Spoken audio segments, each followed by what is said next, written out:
Thank you अध्यक्ष जी, आपने बोलने का मौका दिया और महामहिम राष्ट्रपति के अभिभाषण पे बोलने का पार्टी की तरफ से और आपने मौका दिया, दोबारा से धन्यवाद। मैं जो पार्लियामेंट में देश की मैं महसूस करता हूँ, 1913 से कलकत्ता में शुरू हुई, 20-21 में यहाँ आई और 47 के बाद अब भी दो तरफ सुनने को मिलती है। लेफ्ट पे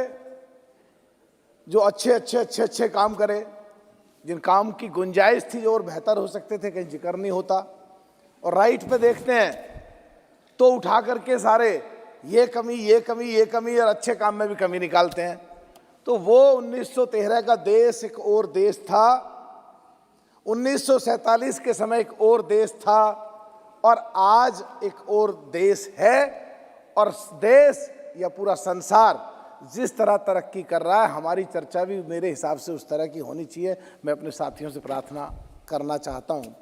तो महामहिम राष्ट्रपति जी के भाषण में कई चीज़ें ऐसी हैं जहां गुंजाइश थी, बहुत बेहतर हो सकती थी। कई चीज़ें ऐसी हैं जो बहुत अच्छी हैं, जैसे महामहिम राष्ट्रपति जी के भाषण में था कि जो बॉर्डर, देश के जो बॉर्डर के गांव हैं उनको पहले देश का आखिरी गांव कहा जाता था और अब देश का पहला गांव कहा जाएगा। तो पाकिस्तान और हिंदुस्तान की बाउंड्री पे जितने भी ये गुजर मुसलमान हैं,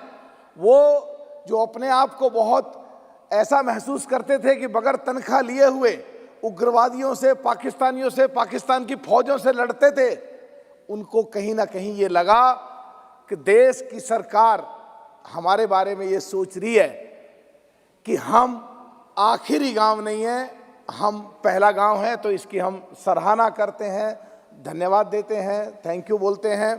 और उसमें एक चीज़ साहब मैं और सरकार, आपके माध्यम से सरकार से कहना चाहता हूं कि अगर सरकार ने इतना ध्यान दिया वहां, तो वहां जो बाउंड्री पर लोग हैं उनके लिए कॉलेज और स्कूलों की कमी है। वहां कॉलेज और स्कूल थोड़ा बढ़ावा दिया जाए और वहाँ के जो लोग लड़ते हैं उनको वेपन के लाइसेंस दिए जाएं और पुलिस की फोर्स की चौकी बनाकर उनको और सुविधा दी जाए और एक SEZ बना करके एक बड़ा एक इंडस्ट्रियल बाउंड्री लाइन पे देश की पे एक SEZ डिक्लेयर करा जाए, जिससे वहाँ के लोगों को स्वाभिमान के साथ रोजगार भी मिल सके, शिक्षा भी मिल सके। दूसरा सब जो ये पिछले बात थी भाई अभी कि टैक्स से संबंधित देश का जो है कि जो पहले 30% कॉरपोरेट टैक्स लगता था, वो पिछले दिनों 22% कर दिया गया, 15% कर दिया गया। तो उस बारे में मैं ध्यान दिलाना चाहता हूं सरकार का आपके माध्यम से कि जो 60 साल से बड़े लोग हैं और खास करके 70 पार करते ही ऐसी स्थिति में आ जाते हैं, तो इस कॉरपोरेट टैक्स पे जहां छूट दी गई है,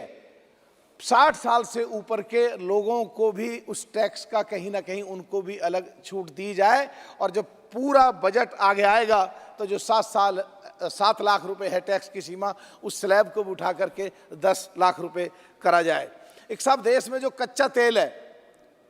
जो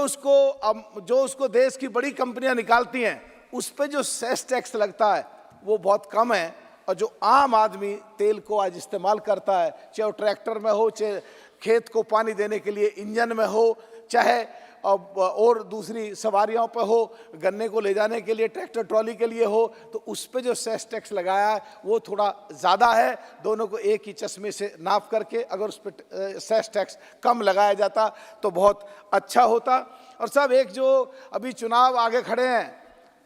2-3 महीने के बाद चुनाव में जाना है, तो जो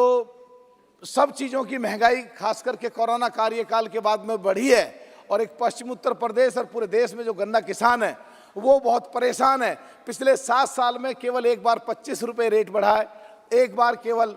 10 रुपये रेट बढ़ा है, एक बार अभी 4-5 दिन पहले 10 रुपये रेट बढ़ा है। जबकि 7 साल की अगर महंगाई जोड़ें, किसी साल की महंगाई 9 पॉइंट कुछ परसेंट, किसी 8 पॉइंट कुछ परसेंट, 7%, 11%, वो टोटल करीब 80% के आसपास बैठती है। तो जो 350 रेट था तो 80% भी लगाएं तो 300 के करीब वो रेट बैठता है, तो करीब 600 के आसपास बैठता है। तो कम से कम 550 रेट ज़रूर कर देना चाहिए, जिससे कि गन्ने का रेट बढ़िया हो तो खुशहाल किसान हो सके। और माननीय प्रधानमंत्री जी की जो सोच है कि किसान की आय डबल हो, उस पैमाने की तरफ को भी किसान लगभग करीब करीब नज़दीक पहुंच सकें। और साहब एक बात मैं और कहना चाहता हूं, जो ये अभी राष्ट्रपति का अभिभाषण था, इसमें अगर जो छोटे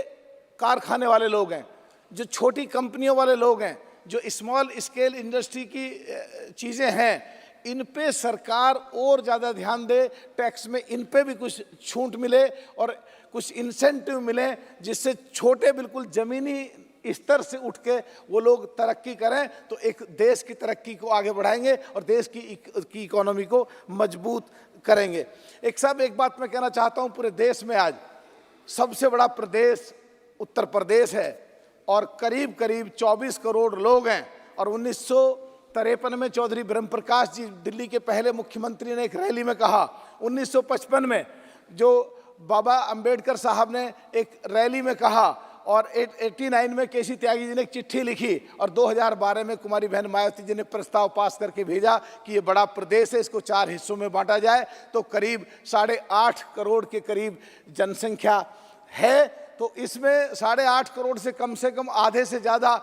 देश के जो प्रदेश हैं वो छोटे छोटे प्रदेश हैं, वो 8.5 करोड़ से भी बहुत कम के हैं। तो अगर इसका भी सरकार कंसीडर करे आने वाले समय में, तो पश्चिमी उत्तर प्रदेश को और उत्तर प्रदेश के सारे हिस्सों को बढ़िया तरीके से चलाया जा सकता है। और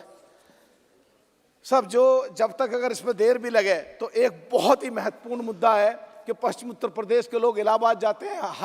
हाई कोर्ट के लिए, लखनऊ जाते हैं, बहुत परेशानी होती है, शाम को चलते हैं, अगले दिन पहुंचते हैं और रहने की बड़ी दिक्कतें होती हैं। तो पश्चिमी उत्तर प्रदेश में और ख़ास करके मेरठ में हाई कोर्ट की बेंच की भी एक स्थापना की जाए तो बहुत अच्छा रहेगा। और आखिरी बात एक कह के अपनी समापन करूंगा अपनी बात को, जो माननीय प्रधानमंत्री जी की सोच है कि किसान की आय डबल करी जाए, तो मैं उसमें सरकार का ध्यान दिलाना चाहता हूं कि इस बारे में जो रिसर्च पूरे वर्ल्ड में और देश में बहुत बड़ी इंडस्ट्रियों में रिसर्च इंस्टीट्यूट पे बहुत खर्चा होता है, रिसर्च का एक अलग डिवीज़न होता है। तो पश्चिमी उत्तर प्रदेश में मेरठ में किसान की फसल को कैसे हाईटेक तरीके से करे जाएं, फूल बढ़िया कैसे पैदा करे जाएं, और फ्रूट फल आदि कैसे बढ़िया पैदा करे जाएं, इसके लिए एक रिसर्च इंस्टीट्यूट खुले और किसानों के लिए एक ट्रेनिंग सेंटर भी मेरठ में बनाया जाए, जिससे किसान बढ़िया तरीके से अपनी खेती कर सकें और सरकार उनको